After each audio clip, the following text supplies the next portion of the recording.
इस फिल्म की शुरुआत में हमें जूलिया नाम की एक लड़की को दिखाया जाता है जो किसी से अपनी जान बचाकर भाग रही होती है। तभी वो एक पुलिस ऑफिसर से टकराती है। जूलिया उस पुलिस ऑफिसर को सारी बात बताती है, मगर वो ऑफिसर जूलिया की बात सुनकर हैरान हो जाता है क्योंकि वहाँ दूर दूर तक कोई भी नहीं होता। तो ऑफिसर को लगता है कि जूलिया ये सब नशे में बोल रही है, इसीलिए वो ऑफिसर जूलिया की बात सुने बिना ही वहाँ से चला जाता है। तभी वो आदमी जूलिया को फिर से दिखाई देता है और जूलिया चिल्लाते हुए प्लेन के अंदर उठती है। जूलिया को ऐसे देखकर वहां बैठे सारे पैसेंजर हैरान हो जाते हैं। जूलिया का हस्बैंड शैन उसे शांत करने की कोशिश करता है, मगर जूलिया अपना लैपटॉप उठाकर वहां से सीधी वॉशरूम में आ जाती है और अपने डॉक्टर को कॉल कर सारी बात बताती है। दरअसल जूलिया को बचपन से ही ऐसा लगता है जैसे उसे कोई मारने की कोशिश करता है। वो डॉक्टर जूलिया को समझाती है कि जो कुछ भी तुम देखती हो वो सिर्फ तुम्हारा वहम है और कुछ नहीं। तब तक वो प्लेन भी लॉस एंजलिस में लैंड हो जाता है। दरअसल जूलिया के हस्बैंड शैन को यहाँ नई नौकरी और घर मिला है। फिर ये दोनों अपने नए घर में एंटर होते हैं, जहाँ इनकी मुलाकात रियल एस्टेट एजेंट आर्थर से होती है। इस घर में पहले से ही एक शानदार गाड़ी खड़ी होती है। तो शैन आर्थर से पूछता है कि ये गाड़ी किसकी है। तो आर्थर उसे जवाब देता है कि ये गाड़ी आपके बॉस रॉबर्ट ने आपके लिए भेजी है। इन दोनों को यकीन नहीं होता कि इन्हें इतनी अच्छी नौकरी कैसे मिल गई। फिर आर्थर कुछ एग्रीमेंट पर साइन करवा कर वहाँ से चला जाता है। रात में जब ये दोनों इंटीमेट होते हैं तभी जूलिया को एक परछाई दिखाई देती है, जिसे देखकर जूलिया बहुत ज्यादा डर जाती है। तो शैन उसे देखने के लिए बाहर आता है, मगर वहाँ पर कोई भी नहीं होता। शैन जूलिया को समझाता है कि शायद तुम्हें कोई गलतफहमी हुई है। ये कहकर शैन सोने के लिए चला जाता है, मगर जूलिया को अब नींद नहीं आती। वो अकेली बैठकर अपने पेरेंट्स की वीडियो को देखने लगती है। तभी उसे वीडियो में भी वही शख्स दिखाई देता है जिसे जूलिया हमेशा देखती आई है। जूलिया ये बात अपनी डॉक्टर को बताती है, तो डॉक्टर उसे समझाती है कि वो आदमी कई साल पहले मर चुका है और जूलिया को समझाती है कि तुम अपना मन किसी और चीज में लगाने की कोशिश करो। शैन जूलिया को बाय बोलकर अपने काम के लिए निकल जाता है और जूलिया अब घर में बिल्कुल अकेली रह जाती है। वो खुद को रिलैक्स करने के लिए नहाने लगती है। तभी उसे नीचे से किसी की आवाज आती है।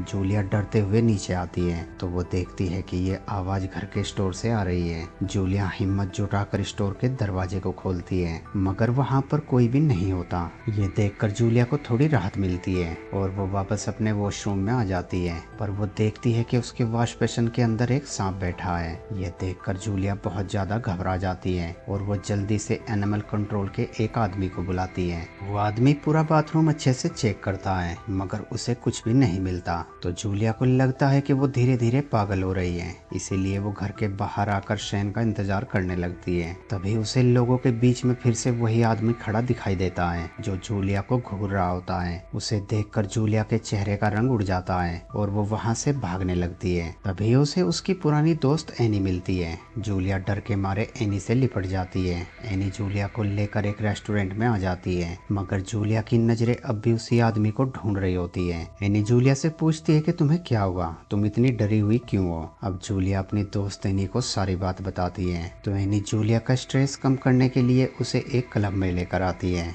जहाँ जूलिया शूटिंग करती है और फिर वो एनी के साथ उसके घर पर आ जाती है। एनी जूलिया को अपनी गन देती है और उसे कहती है कि अगर तुम्हें सच में लगता है कि कोई तुम्हारा पीछा कर रहा है तो ये तुम रख लो, मगर जूलिया उसे मना कर देती है और वहाँ से वापस अपने घर पर आ जाती है। आज रॉबर्ट ने इन दोनों को डिनर के लिए बुलाया होता है, तो जूलिया अच्छे से तैयार हो रही होती है। तभी उसके पीछे से एक परछाई तेजी से गुजरती है। जूलिया अपना शक दूर करने के लिए उसे देखने के लिए हॉल में आती है, तो वो देखती है कि उनका मेन डोर खुला है। ये देखकर जूलिया सहम जाती है और वो शैन से कहती है कि जल्दी से पुलिस को बुलाओ, वो आदमी हमारे घर के अंदर घुसा है। ये सुनकर शैन जल्दी से बाहर आता है, तो वो देखता है कि वहाँ पर कोई भी नहीं है और मेन डोर भी लॉक्ड है। तो जूलिया शैन से कहती है कि मेरा यकीन करो, ये डोर खुला था, मगर शैन उसकी बातों को बिना सुने ही निकलने चला जाता है। जूलिया को फिर से अपने स्टोर से किसी की आवाज आती है, तो जूलिया स्टोर के दरवाजे के सामने एक टेबल को रख देती है। ये देखकर शैन टेबल को हटाकर उसे दरवाजा खोलकर दिखाता है, तो वहाँ पर कोई भी नहीं होता।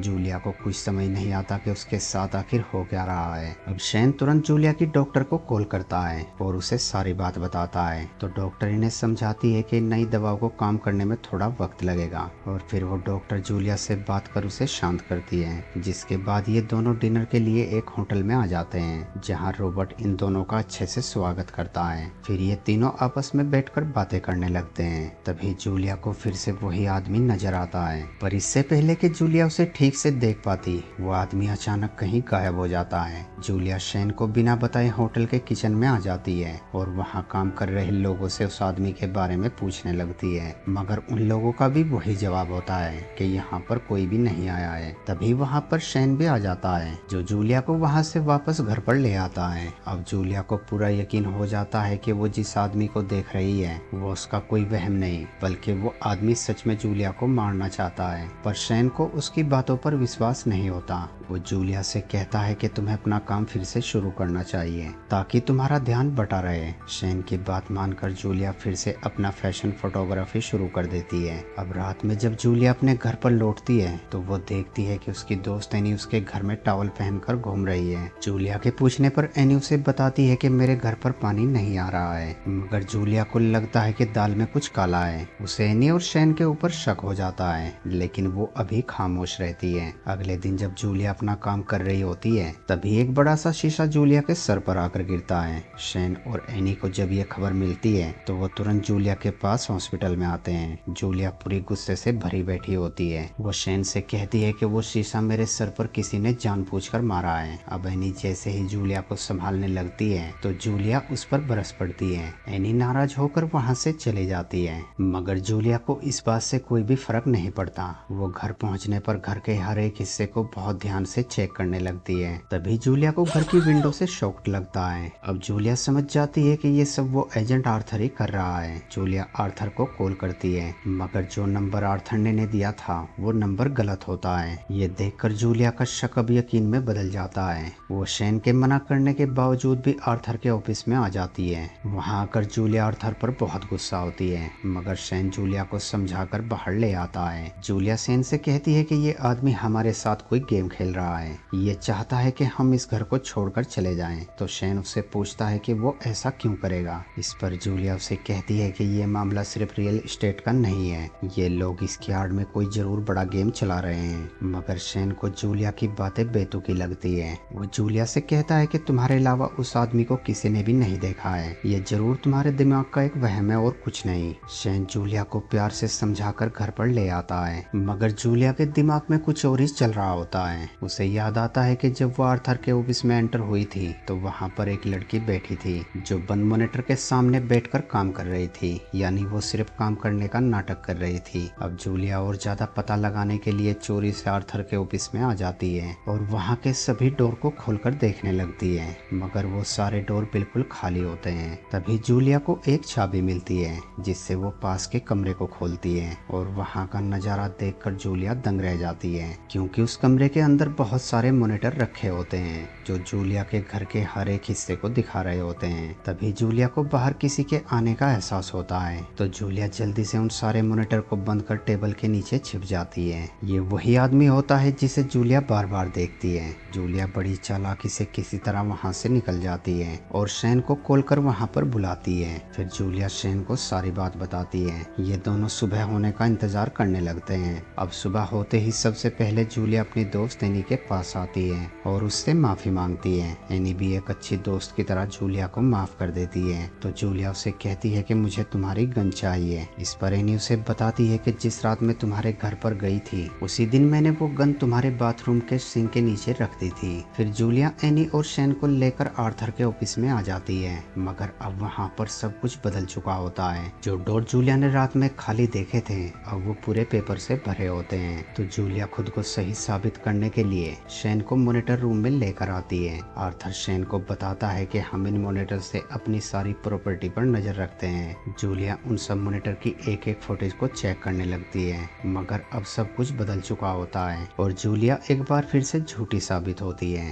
फिर शैन उसे शांत कर घर ले आता है। अब जूलिया को कुछ समझ नहीं आता कि वो शैन को कैसे यकीन दिलाए कि वो सच बोल रही है। तो जूलिया शैन से कहती है कि मुझे इस घर में नहीं रहना है। इस पर शैन जूलिया से कहता है कि हम कल ही इस शहर को छोड़कर चले जाएंगे, मैं आज रात ही रॉबर्ट से बात कर लेता हूँ। ये कहकर शैन रॉबर्ट से मिलने के लिए निकल जाता है। वहीं जूलिया जब अपने बाथरूम में होती है तो उसे वहाँ पर एक वायर दिखाई देती है, जिसे देखकर जूलिया समझ जाती है कि ये वायर जरूर कैमरे से कनेक्ट है। मगर इस बार जूलिया पैनिक नहीं होती। वो बड़े आराम से घर में लगे हर एक कैमरे को चेक करती है और ये बात शेन को बताती है। फिर हम रोबोट को देखते हैं जो आर्थर के पास आता है। यहाँ हमें पता लगता है कि रोबोट भी आर्थर के साथ मिला हुआ है। दरअसल ये लोग एक खतरनाक गेम चलाते हैं जिसमें ये लाइव मर्डर दिखाकर ढेर सारे पैसे कमाते हैं। रोबोट इस टेलीकास्ट को कई देशों में करता है। रोबोट अपने खास आदमी ओलो को जूलिया के पास भेजता है। जूलिया इस वक्त घर पर अकेली सो रही होती है। ओलो जैसे ही अपनी नजरें जूलिया से हटाता है तो जूलिया सोफे से कहीं गायब हो जाती है और अगले ही पल जूलिया बिना वक्त जाए किए ओलो को शूट कर देती है। तभी यहाँ पर शेन भी आ जाता है। रोबोट ये सब कुछ वहाँ पर बैठा देख रहा होता है। जूलिया डर के मारे शेन के गले लग जाती है तो शेन बड़ी ही चालाकी से जूलिया से गन छीन लेता है और यहाँ हमें पता लगता है कि शेन भी रोबोट के साथ मिला हुआ है। शेन का ये रूप देखकर जूलिया हैरान हो जाती है तो शेन जूलिया को बताता है कि मैं तुमसे पहले भी यहाँ कई लड़कियों को लाकर मार चुका हूँ। ये सुनकर जूलिया शेन के ऊपर हमला कर वहाँ से भागकर ऊपर आ जाती है, मगर वो पूरा घर लॉक्ड होता है। शेन जूलिया को एग्रीमेंट पेपर पढ़कर सुनाता है जिसमें लिखा होता है कि अगर किसी भी वजह से जूलिया की इस घर में मौत हो जाती है तो उसका जिम्मेदार आर्थर नहीं बल्कि जूलिया खुद होगी। वहीं बाहर एनी जूलिया के इशारे का इंतजार कर रही होती है। दरअसल जूलिया ने ये सब कुछ पहले से ही प्लान कर रखा होता है। अब मौका मिलते ही जूलिया ऊपर से नीचे आने लगती है।